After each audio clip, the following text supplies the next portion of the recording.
All right, thanks for joining. So I think you're going to like today's build. So for this one, this is going to be my largest glass enclosure I have, which is a Reptizoo 24 by 36 by 24. Now because this is a knockdown and it is a pretty large terrarium by most standards, once it's completed, it's going to be really heavy, so I'm going to make sure I seal up this glass where the pieces fit together really well because I don't want to have to deal with any kind of drips or anything like that from behind. I'd also like to mention that I did finally hit a milestone on the channel. I have 3,000 watch hours and over 500 subscribers. Obviously, I'm almost at 1,000, but since I have that, I can now have a shop, so there is merch available. It's really limited right now, but I do plan on expanding it a bit. So now a little bit of good news, bad news, good news, bad news. So this was my last piece of cork panel. I was going to try to use some other pieces, scraps, to fill in the sides, but I really didn't want to do that. I went online to Zorro, and unfortunately they were out. So I checked, what's the other one? I checked Granger, and they were really overpriced compared to what Zorro had. So I ended up having to search around the internet a bit, and I did finally find that Gelnick Cork, they're actually an importer, had some pieces. They're actually bigger. They're, I think, 29 inches wide by 39 inches long. So that was kind of nice. But unfortunately, as you'll see here in a minute, what Gelnick sold were considered to be medium density. I guess what we're using is low density cork panels. So it was kind of a challenge to try to carve them out. So I don't know what it would be like for someone trying to manually do it with a screwdriver or a pick, but it was not fun and it wore out my tool pretty quick. Luckily I had 3 on hand. And because this vivarium has such a large footprint, I did not want to use 3 to 4 rolls of filter foam to build up the back and make a drainage layer. So what I ended up doing was taking some XPS foam, cutting them up to fit in the back here. So not only is it going to raise it up, but the water is going to flow off of it into the filter pad up front so I can drain it out. This also might work on smaller vivariums, but depending on how much you missed, you could end up having to drain it weekly, unless of course you had an overflow that drained out automatically. But I don't think I'd probably try this on anything smaller than this. It's still about 12 by 36 up front, so there's quite a lot of room for water to drain off, so I'm not having to drain it out every other week. Now, I really probably didn't have to put the silicone down here, but I just wanted to make sure nothing ever shifted, especially if I ever have to move it. It would kind of be a pain, and obviously if it does shift for whatever reason, I don't want frogs going behind there and getting stuck. So the look I was going for in this vivarium was kind of like a fallen cork tree or just a fallen tree. Unfortunately, I didn't have a long piece of cork tube to fit from one end to the other, so what I ended up having to do was take a couple pieces and glue them together and trying to hide the seams. Now you probably noticed that I stuffed some foam pieces in there, and that's just to make sure if there is an area that I left open that the frogs don't go inside there. They probably won't get stuck, but it's just better to be able to see them whenever you need to. Just lift something up to find them and not have to tear apart your vivarium because you think you have a dead frog somewhere. I probably did it a little bit too much here with the silicone on the bottom. Once everything's in place, it's going to hold in pretty well once I get the ends silicone together. But again, I don't like stuff shifting around, especially if they have to get moved. Now it looks kind of ugly right now, but it will look better once I get some shavings on there, try to hide that seam up. I might even put some plants in front of it or try to put some moss over it like I did before. Now the piece I'm putting in here, I actually ended up removing later on and replacing it with a longer piece that just looked a little better. It was kind of odd the way I had it angled, so I really didn't like the look. And unfortunately, I was a little too quick to silicone everything down. Alright, so now I've got the new pieces of the cork panel, and yeah, I could feel it was definitely heavier than the other stuff. Once I get it up and I start carving it, you'll be able to see how much denser it is. It really doesn't have that broken look like the piece that's up right now does. But you know, it still worked. A little more effort to it, but got to do what you got to do.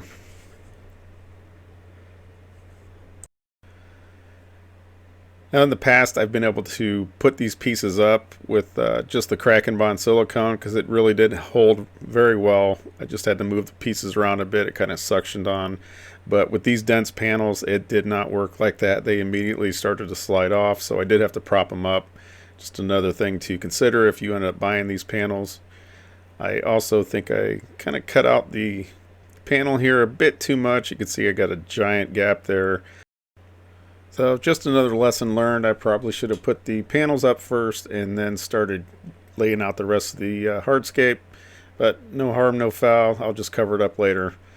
Now here you can see I'm trying to carve these panels out, and they are not carving out anywhere near as easy as the other pieces that I've used in the past.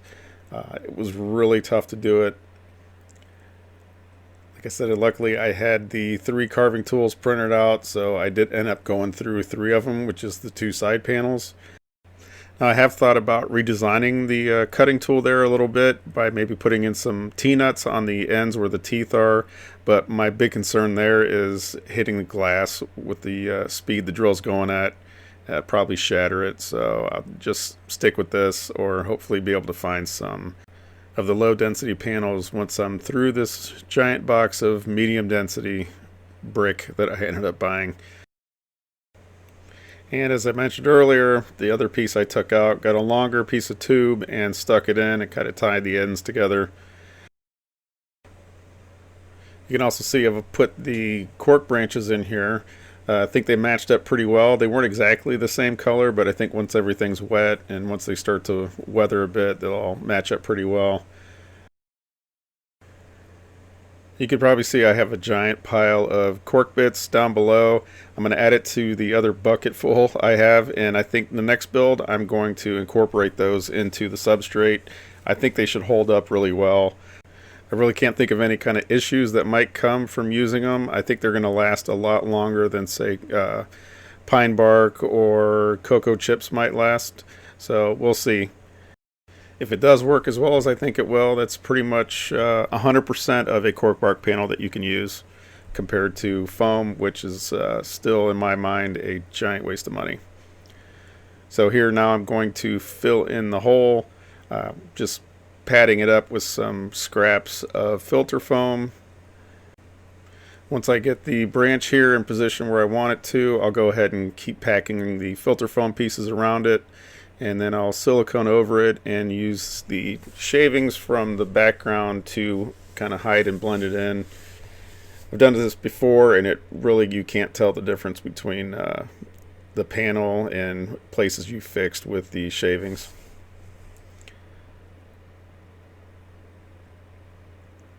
It does use quite a bit of silicone here, but hey, this crack and bond, it's pretty cheap if you buy a case. You still can't beat the price at about what, $7, $8 a tube if you buy a case of it. Thought I'd throw a few chunks in here, some bigger pieces, maybe make it blend in a little better. I don't think it really did much. You still can't tell that there was a giant hole there once I put the pieces up. And like I said, no harm, no foul. Everything is good. And no one will ever know that it was there. Alright, now since I did move that piece there, that cork tube, I wanted to trim this piece away. I didn't want some big blue piece of foam sticking out of the substrate or out from behind the leaves. And I actually pried a little too hard, but it ended up breaking in just the right spot. Alright, so this was actually about a week later after I let everything cure. There was no more silicone smell.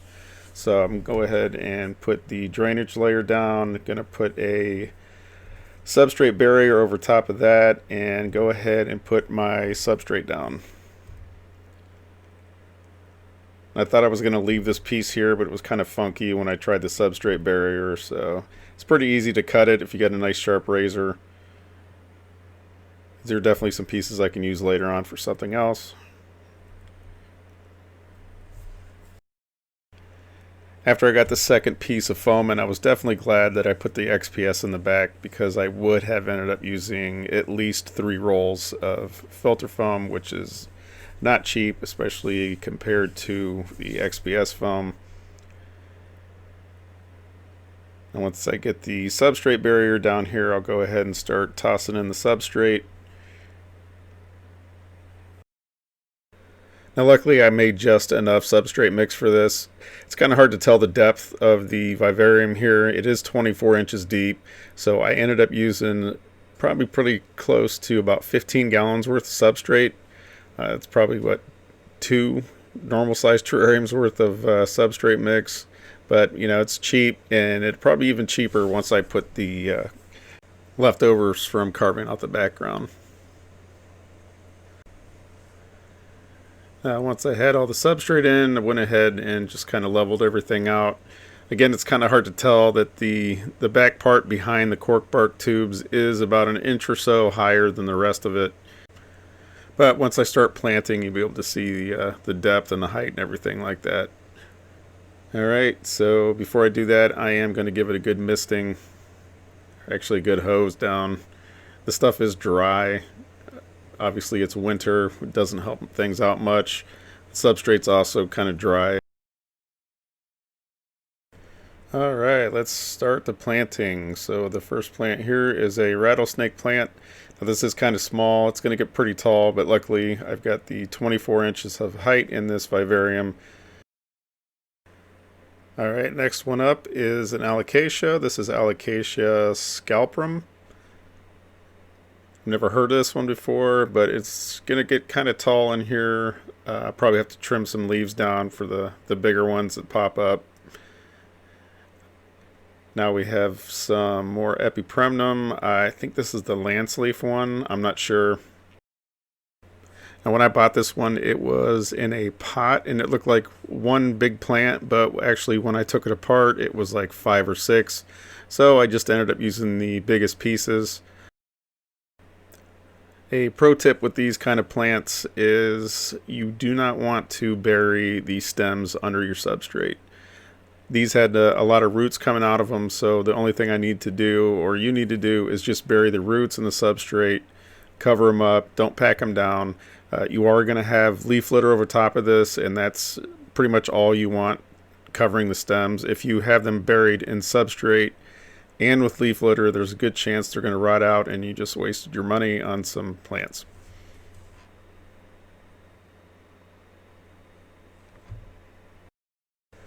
So this is a really cool plant. This is Philodendron opacum.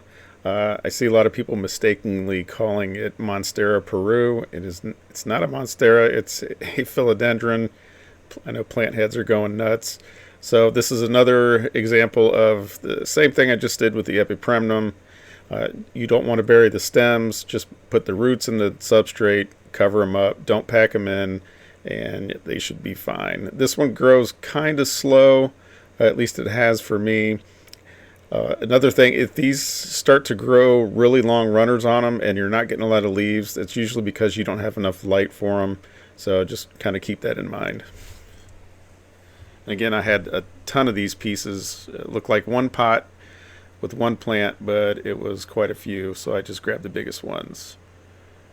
Now this one here, this is the lemon button fern. It's pretty good grower. You can see I'm pointing out a runner right there.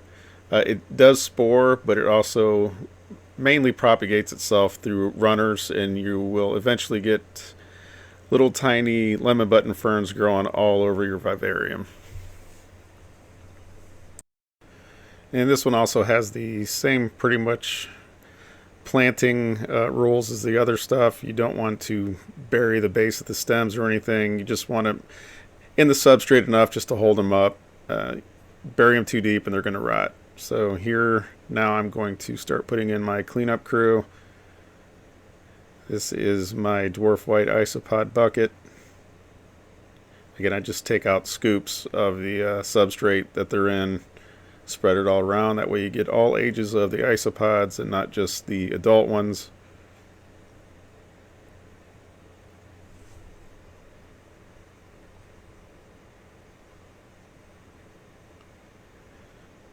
since I made some big divots in there. Just flatten everything out. Probably going to have to add some substrate back in here pretty soon. It's starting to thin out, get kind of shallow.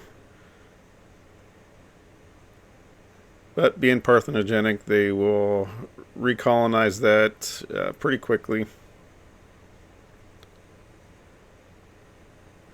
Alright, next up is the springtails. You can see I've got quite the collection growing now.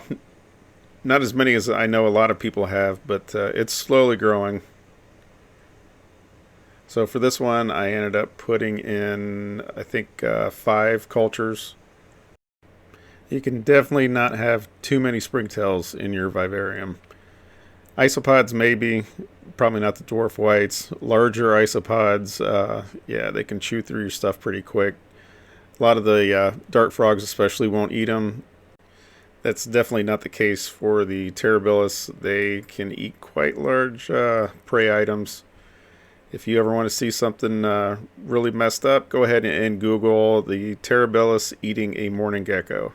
That's pretty wild if you ask me. Those things definitely are frogs that will shove anything they can in their mouths. Alright, and now I got the leaf litter down. I'm going to put some nice little driftwood accent pieces in here. I kind of want some places for the frogs to hide.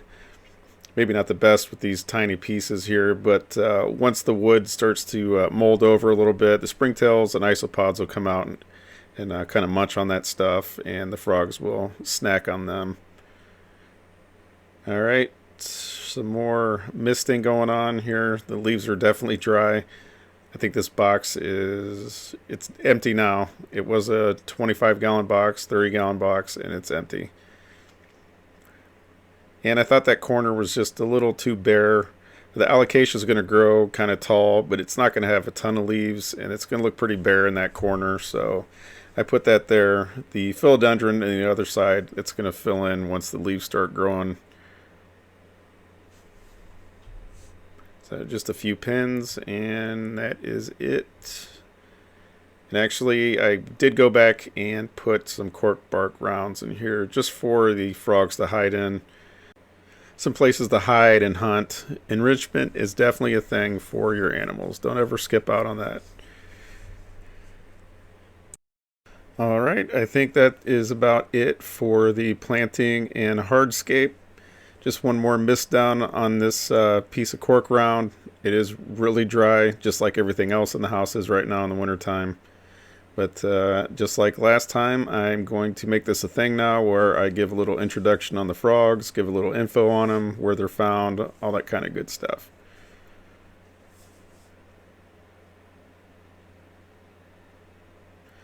Okay, so Phyllobates Terribilis. So they are endemic to a small range in Colombia. They are found from 50 to 400 meters above sea level, and there are only 3 wild-type color morphs, which are yellow, orange, and green, and unfortunately they are listed as endangered in the wild. Captive lifespan is approximately 10 to 20 years. Size, they're about 45 to 60 millimeters. Females are larger. Temperature, same as all dart frogs, 65 to 78. 80 is about max. You definitely don't want to stay at 80 very long. Diet, springtails, isopods, fruit flies, and these guys can't eat much larger items than all other dart frogs, so they can eat quarter-inch crickets. Enclosure size, minimum's an 18 by 18 by 24. Obviously, these guys, a larger footprint is better, 24 by 18. But as always, bigger is better. So just some fun facts here. They are a true poison dart frog, and they are used by some tribes in Colombia to poison their blowgun dart tips for hunting, and they are considered to be the most toxic land vertebrate in the world. Now this toxin they secrete is called batrachotoxin, which irreversibly opens the sodium channels of nerve cells, which leads to paralysis, heart failure, and death. And one adult frog has enough toxin on its skin alone to kill up to 20 adults. And unfortunately, if you were to get a lethal dose, you have about 10 minutes to say goodbye to everyone. And now that we got through all that, much happier note now. let's introduce the frogs. So I have 6 that I got when they were tiny froglets. They still had black on them. Now they're completely mint.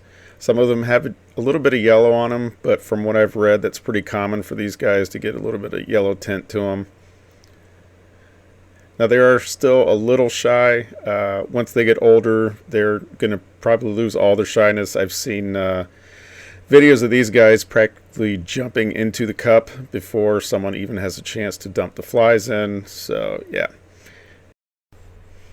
And now with my second go around with trying to release frogs out of the cups with nothing in it, again, they're trying to go through the plastic. One guy does come out pretty quick. The other guys needed some coercing. I did end up putting some flies in here, which made the rest come out, but they ended up exploring a little bit. It was kind of late at night, so they went and found some leaves to hide under. I saw a couple went into some tubes. So yeah, I will obviously give an update on this in a couple months once they get bigger, once the plants grow in more. But again, thanks for watching. Thanks for all your support, and I will see you next time.